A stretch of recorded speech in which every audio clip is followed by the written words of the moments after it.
রহমান রহিম। প্রিয় শিক্ষার্থী, আজ আমরা দিনাজপুর বোর্ড 2025 সালের সাফিক্স প্রিফিক্সের অ্যান্সারটি করব। চলো তাহলে শুরু করি। এখানে দেখো এই দা আছে, ঠিক আছে, এবং এখানে আছে কি দেখো অফ। তোমাদের বলছিলাম না দা এবং অফের এই নিয়মটা বারবার আসবে, খুব ভালোভাবে তোমাদের কি করতে হবে, এগুলো মনে রাখতে হবে, ঠিক আছে। আচ্ছা, আমরা জানি যে টি ওয়াই থাকলে কি হয়, কোনো শব্দের লাস্টে যদি টি ওয়াই থাকে সেটা কি হয়, নাউন হয়। তাহলে নাউনের আগে কি বসে, অ্যাডজেক্টিভ বসে। তাহলে দা এবং অফের মাঝখানে যদি দুইটা ওয়ার্ড থাকে, একটা ওয়ার্ড শূন্যস্থান আছে এখানে, আর এখানে একটা ওয়ার্ড, দুইটা ওয়ার্ড, তো অনেক নিয়ম মনে রাখতে পারো। তাহলে দুইটা ওয়ার্ড থাকলে দা এর পর প্রথমটা অ্যাডজেক্টিভ, পরে নাউন, অথবা নাউনের আগে কি বসে, অ্যাডজেক্টিভ বসে, ঠিক আছে। এখন দেখো লেখছে the beauty of a man is not his real beauty. তাহলে এখানে দ্য বিউটি মানে সৌন্দর্য, কিসের সৌন্দর্য, of a man is not his real beauty, তার প্রকৃত সৌন্দর্য নয়, মানুষের বাহ্যিক সৌন্দর্য, ঠিক আছে। তাহলে ওয়ার্ড এর আগে কি বসাবো আমরা, আউট বসাবো। তাহলে আউটওয়ার্ড অর্থ হলো বাহ্যিক। তাহলে দ্য আউটওয়ার্ড বিউটি, যে বাহ্যিক সৌন্দর্য। তাহলে আমরা এখানে দুইটা জিনিস মনে রাখলাম, অর্থ বোঝার জন্য একটা হলো যে নাউনের কি বসে, অ্যাডজেক্টিভ বসে, ঠিক আছে। তাহলে ওয়ার্ডের আগে আমরা কি দিব, আউটওয়ার্ড। তাহলে দ্য আউটওয়ার্ড বিউটি, বাহ্যিক সৌন্দর্য, of a man is not his real beauty, তার প্রকৃত সৌন্দর্য নয়, একজন মানুষের প্রকৃত সৌন্দর্য নয়। His dash beauty makes him a true man, অর্থাৎ কিসের সৌন্দর্য তারকে একটা সত্যিকার মানুষ করে তুলবে, অবশ্যই টি ওয়াই আছে, তাহলে এর আগে দিতে হবে, ঠিক আছে। তাহলে হিজ ইনওয়ার্ড বিউটি, তার অন্তরের সৌন্দর্য, অর্থাৎ মানুষের অন্তরের সৌন্দর্য বা ভিতরের সৌন্দর্য ম্যাক্সিম তাকে তৈরি করবে, ঠিক আছে, তাকে গঠন করবে এ ট্রু ম্যান, একজন সত্যিকারের মানুষ হিসেবে। এভরি ম্যান, প্রত্যেক মানুষের, হ্যাজ সার্টেইন কোয়ালিটি, দেখেন এখানে আছে বর্ণ জন্মগ্রহণ করে, তো ভার্ভ, তাহলে কোয়ালিটি হলো নাউন, তাহলে নাউনের কি বসে, অ্যাডজেক্টিভ বসে। কোয়ালিটি এটা টি ওয়াই ছিল, আর কোয়ালিটিস এটা বহুবচন, গুণাবলী বোঝাইছে। কোয়ালিটি মানে গুণ, একটা গুণ বোঝায়, আর কোয়ালিটিস মানে গুণাবলী, অনেকগুলো গুণকে বোঝায়, ঠিক আছে। তাহলে every man has certain inborn qualities, যে প্রত্যেক মানুষের কি আছে, জন্মগত গুণাবলী থাকে, জন্মগত কি থাকে, গুণাবলী থাকে বা আছে। হোয়ার বাই, যার মাধ্যমে, he can become a useful man, যার কারণে মাধ্যমে সে একজন কী হয়ে উঠতে পারে, উপকারী মানুষ, ইউজফুল ম্যান, উপকারী মানুষ হয়ে উঠতে পারে। অ্যান্ড এবং দাস এ, এবং এইভাবে, ঠিক আছে। আচ্ছা, বা যার মাধ্যমে, দাস মানে এইভাবে হতে পারে বা যার মাধ্যমে হতে পারে, এ সেলিব্রেটেড পারসন। তাহলে এরপরে দেখো একটা আর্টিকেলে কয়টা ওয়ার্ড আছে, এই যে একটা শূন্যস্থান আছে, একটা ওয়ার্ড আছে। তাহলে এরপরে দুইটা ওয়ার্ড থাকলে প্রথম অ্যাডজেক্টিভ, পরে নাউন। তুমি যে নাউন নাও চিনো, তা মনে রাখবা যে এরপরে দুইটা ওয়ার্ড থাকলে প্রথম অ্যাডজেক্টিভ হবে, পরটা কি হবে, নাউন হবে। আর আমরা জানি পারসন একটা নাউন, নাউনে কি বসে, অ্যাডজেক্টিভ বসে, ঠিক আছে, দুইভাবে মনে রাখতে পারো। তাহলে দাস এ সেলিব্রেটেড পারসন, এবং এভাবে একজন বিখ্যাত ব্যক্তি হতে পারে, ঠিক আছে।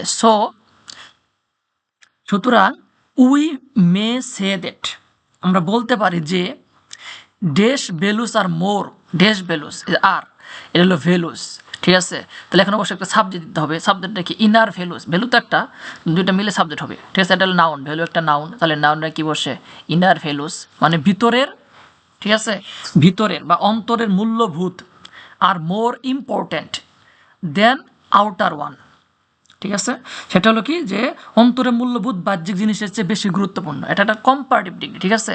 আমরা জানি এখানে মোর, এরপরে কি দিয়েছি আমরা, ইম্পর্টেন্ট ব্যবহার করছি, কেন, কারণ এটা কম্পারেটিভ ডিগ্রিতে আছে, ঠিক আছে। দেন আউটার ওয়ান, ঠিক আছে, মানে বাহ্যিক জিনিসের চেয়ে বেশি কি গুরুত্বপূর্ণ, মোর ইম্পর্টেন্ট, বেশি গুরুত্বপূর্ণ, ঠিক আছে।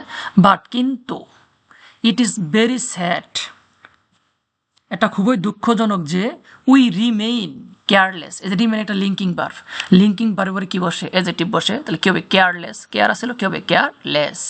তাহলে উই রিমেইন কেয়ারলেস, আমরা অযত্নশীল, উদাসীন, কি অ্যাবাউট মেন্টাল ডেভেলপমেন্ট, মানসিক শান্তি বিষয়ে, অর্থাৎ এটা খুবই দুঃখজনক যে আমরা মানসিক উন্নতির বিষয়ে কি উদাসীন। উই অলওয়েজ, আমরা সব সময়, তাহলে উই হলো সাবজেক্ট, রিমেইন তো অ্যাডভার্ব, সরি অলওয়েজ তো অ্যাডভার্ব, তাহলে কী দিতে হবে এখানে, ভার্ব দিতে হবে, আর সাবজেক্টের পর কী বসে, ভার্ব বসে, ঠিক আছে। তাহলে উই অলওয়েজ রিমেইন, আমরা সবসময় থাকি বিজি, ব্যস্ত, উইথ হাউ টু মানে কীভাবে, এই যে টু আছে, টুর উপরে কী বসে, ভার্বের প্রেজেন্ট ফর্ম বসে না, তাহলে কি টু ইনরিচ, ইনরিচ কেন, কারণ টুর ভার্ব বসে, আর রিচ হলো ধ্বনি, এটা অ্যাডজেক্টিভ, তাহলে টুর উপরে রিচের ভার্ব ফর্ম দেওয়া লাগবে, রিচের ভার্ব ফর্ম কি, ইনরিচ। আওয়ার আউটার শো, আমরা সবসময় ব্যস্ত কীভাবে আমাদের বাহ্যিক দিকে কী করা যায়, সমৃদ্ধ করা যায়, হুইচ ইজ রিয়েলি ভ্যালুলেস, যা আসলে মূল্যহীন। এই রিয়েলি হলো অ্যাডভার্ব, অ্যাডভার্বের পরে কী বসে, অ্যাডজেক্টিভ বসে, তাহলে ভ্যালুর অ্যাডজেক্টিভ ফর্ম কি, ভ্যালুলেস, ঠিক আছে। তাহলে আমরা কি করি যে উই অলওয়েজ রিমেইন, আমরা সবসময় বা মূলত কি থাকি, ব্যস্ত বিজি ব্যস্ত থাকি উইথ হাউ টু ইনরিচ, কীভাবে সমৃদ্ধ করা যায় আওয়ার আউটার শো, আমাদের বাহ্যিক দিককে, হুইচ ইজ রিয়েলি ভ্যালুলেস, যা আসলে কি মূল্যহীন। তাহলে আমি তোমাকে অর্থ সহ ভেঙে ভেঙে বুঝিয়ে দিলাম। তাহলে আমি আরেকবার তোমাদের একটা সহজভাবে বলতেছি, সেটা হলো খুব সহজে মনে রাখবা। এই যে নাউনের আগে অ্যাডজেক্টিভ বসে, ঠিক আছে, পসিভ প্রনাউন হিস, হিসের পরে অ্যাডজেক্টিভ হবে, দুইটা ওয়ার্ড, কারণ বিউটি একটা নাউন, তাহলে এখানে অবশ্যই অ্যাডজেক্টিভ হবে। তারপর এখানে যে কোয়ালিটি নাউন, এর আগে অ্যাডজেক্টিভ হবে। তারপরে যে এরপরে দুইটা ওয়ার্ড, সেলিব্রেটেড পারসন, দুইটা ওয়ার্ড, তাহলে এটা অ্যাডজেক্টিভ হবে, অথবা নাউনের আগে অ্যাডজেক্টিভ হবে। তারপরে যে ইনার ভ্যালুস, এই সাবজেক্ট ভার্বের আগে অবশ্যই সাবজেক্ট দিতে হবে, সাবজেক্ট ভ্যালু, তাহলে নাউন, এর আগে অ্যাডজেক্টিভ দিতে হবে। তারপরে এই যে মোর ইম্পর্টেন্ট, তুলনামূলক বুঝাইছি। তারপরে যে রিমেইন লিঙ্কিং ভার্ব, এরপরে অ্যাডজেক্টিভ হবে। তারপরে যে উই হলো সাবজেক্ট, অলওয়েজ হলো অ্যাডভার্ব, ঠিক আছে, তাহলে সাবজেক্ট পরে ভার্ব দিতে হবে, তাহলে মেইনের ভার্ব ফর্ম হলো রিমেইন। আবার টু এর পর ভার্ব দিতে হবে ইনরিচ, আবার রিয়েল হলো অ্যাডভার্ব, অ্যাডভার্ব পরে অ্যাডজেক্টিভ দিতে হবে, ঠিক আছে। তাহলে এগুলো যদি তুমি একটু মনে রাখো আর অর্থগুলো বুঝতে পারো, তাহলে যে কোনো সাফিক্স প্রিফিক্স তুমি সহজেই কী করতে অ্যান্সার করতে পারবে। এবার পর্যায়ে বাকি বোর্ডগুলো আমি তোমাদের সহজে একদম ভেঙে ভেঙে কোথায় কি বসে এবং কেন বসে তা বুঝিয়ে দিব, যাতে তোমরা সহজেই এগুলো সাবস্ক্রাইব করতে পারো।